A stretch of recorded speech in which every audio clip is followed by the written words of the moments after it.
अकेलापन एक ऐसा शब्द जिससे सब घबराते हैं। अगर मैं कहूँ कि आपको अकेले रहना है तो आप परेशान हो जाएंगे, क्योंकि हमें इसकी आदत नहीं है, ना ही हम ऐसा करना चाहते हैं। बदलते ज़माने के साथ लोगों का रहन सहन तो बदल ही रहा है, साथ ही जीने का तरीका भी बदल रहा है। कई लोग ऐसे हैं जो किसी मजबूरी में, जैसे नौकरी इत्यादि के कारण अकेले रहते हैं, तो कई लोग ऐसे हैं जो अपनी मर्जी से अकेले रहना पसंद करते हैं, अपने काम को सच्ची लगन से अकेले ही करते हैं। जो लोग अपने मर्जी से अकेले रहते हैं उनमें कुछ अलग ही गुण होते हैं। ऐसे लोग जीवन में सफलता जल्दी हासिल कर लेते हैं। अकेले रहने के फ़ायदे अगर आपने समझ लिया तो समझो आपने पूरी ज़िंदगी समझ ली। अकेले रहना किसी के लिए वाकई आसान काम नहीं है। अकेले रहने का लेकिन ये भी मतलब नहीं है कि हम अपने घर परिवार मित्रों से दूर रहें। अकेले रहने की भी एक कला है जो आगे आपको इस कहानी में पता चलेगा। अकेले रहने का यहाँ मतलब है एकांत में रहकर अपने काम को, अपने सम्मान को, अपनी प्रतिष्ठा को, अपने अंदर झांकने की कला को, अपने उज्जवल भविष्य को आप कैसे आगे बढ़ा सकते हैं उसके बारे में जानना। हम अकेले रहने के उन 7 अमूल्य गुणों के बारे में भी जानेंगे इस कहानी के माध्यम से। एक व्यक्ति एक गुरु के पास आया और बोला, गुरुदेव, मेरे दुख का कारण क्या है? गुरु बहुत ही बड़े आत्मज्ञानी व्यक्ति थे। गुरु ने कहा, अपने आप को चीज़ों से चिपका लेना, चीज़ों को पकड़ लेना और उन चीज़ों के प्रति आसक्त होकर उसके पीछे भागना ही तुम्हारे दुख का कारण है। उस व्यक्ति ने गुरु को धन्यवाद किया और कहा, गुरुदेव, आपने तो मेरी समस्या का समाधान कर दिया। मैं इतने दिनों से अपनी समस्या का समाधान चाहता था। आपका धन्यवाद गुरुदेव। यह कहकर वह व्यक्ति वहाँ से जाने लगा। गुरु ने कहा, पूरी बात तो सुन लो। उस व्यक्ति ने कहा, नहीं गुरुदेव, आपका इशारा मिल गया, बस वही काफ़ी है, और समझदार को इशारा ही काफ़ी होता है। 1 महीने के बाद वह व्यक्ति फिर से गुरु के पास आया। इस बार उस व्यक्ति का हाल बहुत ही बुरा था। वो बहुत ही दुखी था और सीधे गुरु के चरणों में गिर गया और कहा, गुरुदेव, आपने जो कहा था मैंने वैसा ही किया, पर मुझे सुख नहीं मिला, मुझे तो और दुख मिल रहा है। गुरु ने उस व्यक्ति से पूछा, तुमने ऐसा क्या किया? व्यक्ति ने कहा, मुझे अपने परिवार वालों से, मित्र, रिश्तेदारों से दुख मिल रहा था। मैंने उसे छोड़ दिया और छोड़कर चला गया। 2-4 दिन तो मुझे अच्छा लगा, पर धीरे धीरे मुझे उनकी याद आने लगी। अपने माता पिता, अपनी पत्नी, अपने बच्चे याद आने लगे। रिश्तेदार, यहाँ तक कि अपने शत्रु भी मुझे याद आने लगे। इतना दुखी तो मैं उनके पास रहकर भी नहीं था जितना मैं उनसे दूर होकर हो गया। इसलिए आज मैं वापस घर जाने के लिए निकला था और आपके पास आ पहुँचा। आपने मुझे इतनी गलत सलाह क्यों दी गुरुदेव? गुरु मुस्कुराए और गुरु ने कहा, तुम परिवार को छोड़कर भागे, मित्रों, रिश्तेदारों, यहाँ तक कि शत्रुओं को भी छोड़कर भागे, पर यह तुम्हारी गलत फहमी थी कि तुम छोड़कर भाग रहे हो। वास्तव में तो तुम उन्हें लेकर भाग रहे थे। व्यक्ति ने कहा, पर गुरुदेव, मैं तो किसी को अपने साथ नहीं लाया। गुरु ने कहा, जो चीज़ हमें दुख देती है वह कहीं बाहर नहीं होती, यहाँ तक कि जो हमें सुख देती है वह भी बाहर नहीं होती।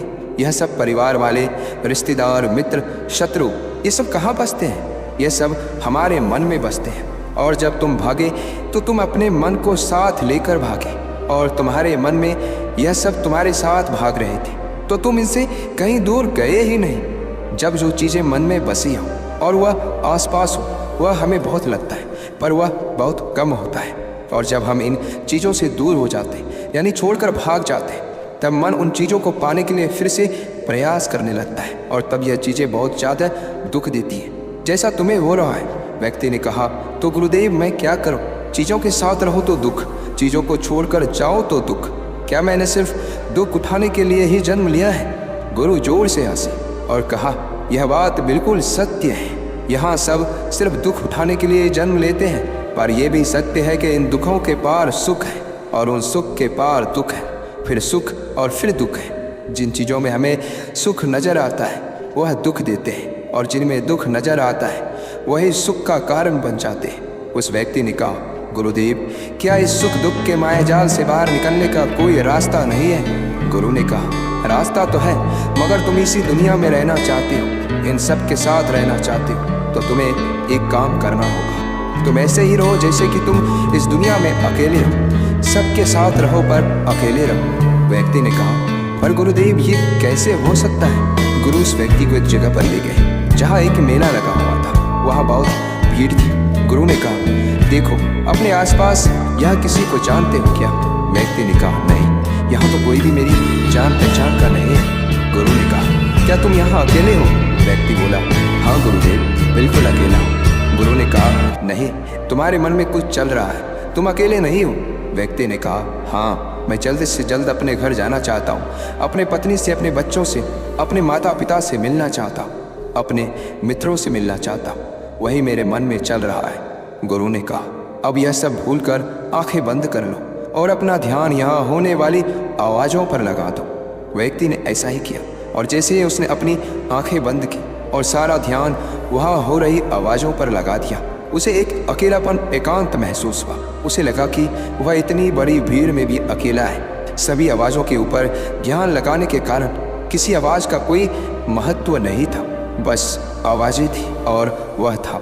उसने अपनी आंखें खोली और कहा, गुरुदेव, यहाँ तो मैं बिल्कुल अकेला हूँ, सब है पर कुछ नहीं है। गुरु ने कहा, बस इसी तरह अकेले होना है। तुम रहो सबके साथ, भीतर से, लेकिन अकेले रहो। साथ में सब हो पर मन में कोई ना हो। जिसने इस तरह से अकेले जीना सीख लिया, उसे कभी जीवन में दुख नहीं होगा, उसे चीज़ें दुख नहीं देगी, वह हर चीज़ में आनंद की प्राप्ति कर सकता है। गुरु ने आगे कहा, महान सफलताएं अकेलेपन से ही शुरू होती है। अकेलापन ही हमें उनसे मिलाता है। अपने अकेलेपन को नकारात्मक मत समझना, बल्कि उसे एकांत समझकर खुद को जानने का प्रयास करो। जब तुम्हें एकांत पसंद आने लगे तो समझो तुम्हारा वास्तविक वजूद तुमसे मिलना चाहता है। इसलिए अपने इस एकांत प्रेम का सम्मान करो। गुरु बोले, मैं तुम्हें 7 ऐसी खूबियों के बारे में बताता जो अकेले रहने वाले लोगों में पाई जाती है और उन्हें दूसरों से अलग बेहतर बनाती है। गुरु ने कहना शुरू किया, पहली खूबी जो एकांत में रहने वाले लोगों में पाई जाती है वो ये है कि ऐसे लोग दूसरों की तुलना में खुद के प्रति ज़्यादा जागरूक होते हैं। वो खुद के स्वभाव और आचरण के बारे में ज़्यादा गहराई से जानते हैं। ऐसा इसलिए होता है क्योंकि जब हम अकेले होते हैं तो हमें खुद के बारे में सोचने का काफ़ी समय मिल जाता है, जिससे हम खुद के व्यवहार को अच्छे से समझ पाते हैं। एकांत में रहने वाले लोग खुद की कमजोरी और ताकत को भी अच्छे से जान पाते हैं, जिससे वो दूसरे लोगों की तुलना में किसी भी खराब परिस्थिति का सामना ज़्यादा अच्छे से कर सकते हैं। गुरु ने कहा, अकेले रहने वाले लोगों की दूसरी खूबी है कि ये सकारात्मक सोच वाले लोग होते हैं। देखो, जब बहुत से लोग हमारे साथ होते हैं तो वहाँ एक दूसरे से तुलना, जलन, घमंड, लालच जैसे को विचार अपने आप ही मन में आने लगते हैं। फिर इंसान इन विचारों के बस में आकर उल्टे सीधे काम करने लगता है। हालांकि ऐसा नहीं है कि एकांत में रहने वाले लोगों के मन में ये विचार नहीं आते, लेकिन क्योंकि वो अकेले हैं इसलिए दूसरों से तुलना, जलन, घमंड जैसे विचार उनके मन में दूसरों की तुलना में थोड़ा कम आते हैं। साथ ही अकेले रहने की वजह से उन्हें खुद के बारे में सोचने का ज़्यादा समय मिलता है, जिससे वो अपने नकारात्मक विचारों को पहचान कर उन्हें कम कर सकते हैं, जिसके कारण ऐसे एकांत में रहने वाले लोग ज़्यादा सकारात्मक होते हैं। अकेले रहने वाले लोगों की तीसरी खासियत ये है कि ये लोग ज़्यादा अनुशासित और आत्मनिर्भर होते हैं, क्योंकि अकेले रहने वाले लोगों को अपनी ज़्यादातर काम खुद से ही करने पड़ते हैं, इसलिए ये दूसरों की तुलना में ज़्यादा आत्मनिर्भर होते हैं। साथ ही ऐसे लोगों को दूसरों का काम भी पसंद नहीं आता। ये अपना काम खुद करने पर ही भरोसा करते हैं। साथ ही ये लोग कोशिश भी करते हैं कि दूसरों से कम सहायता लेनी पड़े, पर क्योंकि ऐसे लोग आत्मनिर्भर और अपने काम को लेकर स्पष्ट होते हैं, ऐसे लोग अनुशासित भी होते हैं। ये लोग अपने समय की कद्र करते हैं और दूसरों का भी समय बर्बाद नहीं करते।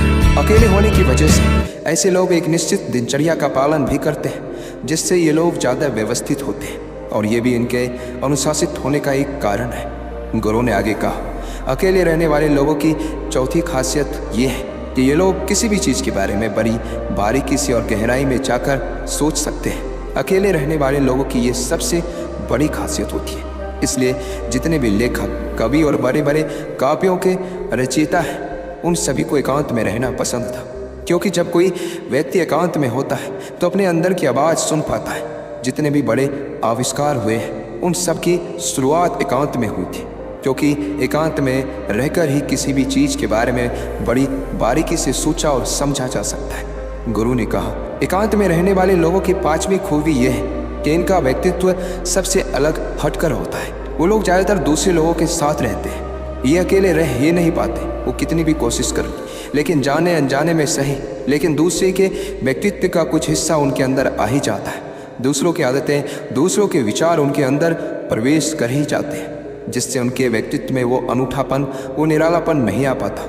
उनका व्यक्तित्व कई सारे लोगों के साथ व्यक्तित्व का मिश्रण होता है, पर क्योंकि एकांत में रहने वाले लोग अपना ज़्यादातर समय अपने साथ बिताते हैं, इसलिए ये दूसरों की बातें और विचारों से बहुत ही कम प्रभावित होते हैं। इनके अपने जीवन को जीने के खुद बनाए नियम और कायदे होते हैं, जिनका ये पालन करते हैं। ये किसी से भी आसानी से प्रभावित नहीं होते, इसलिए ऐसे लोगों की शख्सियत सबसे हटकर सबसे अलग होती है। इसलिए इनके व्यवहार में एक अलग ही निरालापन होता है, जो किसी दूसरे व्यक्ति को भी पसंद आ सकता है और नहीं भी। गुरु बोले, छठी खासियत जो एकांत में रहने वाले लोगों में होती है, ज़्यादा लोगों से अपने संबंध नहीं बनाते, लेकिन यह जितने भी लोगों से संबंध बनाते हैं सच्चे दिल से बनाते हैं। ऐसे लोगों के बहुत ही कम दोस्त होते हैं, लेकिन जितने भी होते हैं ये उनसे अपनी दोस्ती पूरी ईमानदारी से निभाने की कोशिश करते हैं। अक्सर लोगों को ये लगता है कि एकांत में रहने वाले लोग बहुत कम बात करते हैं, लेकिन उनसे पूछिए जिनसे ये दिल से जुड़े होते हैं, उनसे ये कितनी बातें करते हैं। वैसे लोग इन्हें अपना मान लेते हैं और वो इनके सामने अपने पूरे दिल की बात रख देते हैं। अकेले रहने वाले लोग बहुत ही कम लोगों के साथ संबंध रखते हैं, लेकिन ज़रूरत पड़ने पर वो अपनी तरफ से पूरी मदद करने के लिए तैयार रहते हैं। इसलिए इनके रिश्ते कम लोगों से तो होते हैं, लेकिन जिनके साथ भी होते हैं बहुत मजबूत होते हैं। अगली खासियत, अकेले रहने वाले लोग मानसिक तौर पर और भावनात्मक रूप से मजबूत होते हैं, क्योंकि उन्हें पता होता है कि अगर कोई समस्या उनके ऊपर आती है तो उन्हें अकेले ही उन समस्या से निपटना पड़ेगा। ऐसा बार बार करने से उनके अंदर खुद के प्रति आत्मविश्वास बढ़ जाता है, और आत्मविश्वास एवं आत्मसम्मान के बनने से वो मानसिक और भावनात्मक तौर पर और मजबूत होते चले जाते हैं, और ये मान लेते हैं कि कोई भी ऐसी समस्या नहीं है जिससे वो अपनी दृढ़ इच्छा शक्ति के दम पर हरा ना सके, और यही एक सोच उन्हें दूसरों से अलग बनाती है। इतना कहने के बाद गुरु चुप हो गए। उस व्यक्ति ने कहा, गुरुदेव आपकी सारी बात तो ठीक है, लेकिन ये कब कहा जा सकता है कि अकेलापन एक वरदान है। ये सुनकर गुरु ने कहा, अकेलापन हमेशा से ही एक वरदान रहा है, अगर हम उस समस्या को पूरी सकारात्मकता के साथ उपयोग कर पाए तो। क्योंकि जब हम दुनिया के लोगों के साथ होते हैं तब हम भीड़ का हिस्सा होते हैं, लेकिन जब हम अकेले होते हैं तब हम खुद के साथ होते हैं। जब हम खुद के साथ होते हैं तभी हम अपने समय का सदुपयोग, खुद का आकलन, खुद के शौक, सभी बातों पर अच्छे से ध्यान दे सकते हैं, अपनी कमजोरियों पर भी काबू पा सकते हैं, और ऐसा कह सकते हैं कि सच में अच्छाई की राह और इंसानियत की मंजिल भी पा सकते हैं। उस व्यक्ति को गुरु की बात समझ आई और वह गुरु को धन्यवाद कहकर चला गया। जिन चीज़ों को हम पाना चाहते हैं वो तब तक हमें दुख देती है जब तक कि हम उसे पा ना लें। जब हम उसे पा लेते हैं तब वह फिर से हमें दुख देती है कि वह कहीं हमसे छूट ना जाए, और जब वह हमसे छूट जाती है तो फिर से हमें दुख देती है। उसके जाने का दुख तो बहुत गहरा होता है। जीवन भर हम एक चीज़ को पकड़ते हैं, फिर दूसरी चीज़ को पकड़ते हैं, तीसरी चीज़ को पकड़ते हैं, और पीछे की चीज़ों को विदा करते रहते हैं। इसी तरह हम सुख पकड़ते हुए दुख को पकड़ते चलते हैं। पर जिस व्यक्ति ने अकेले रहना सीख लिया, वह परिवार में, समाज में सब कुछ करते हुए आनंद की प्राप्ति करते हैं, सारे कार्यों को पूरा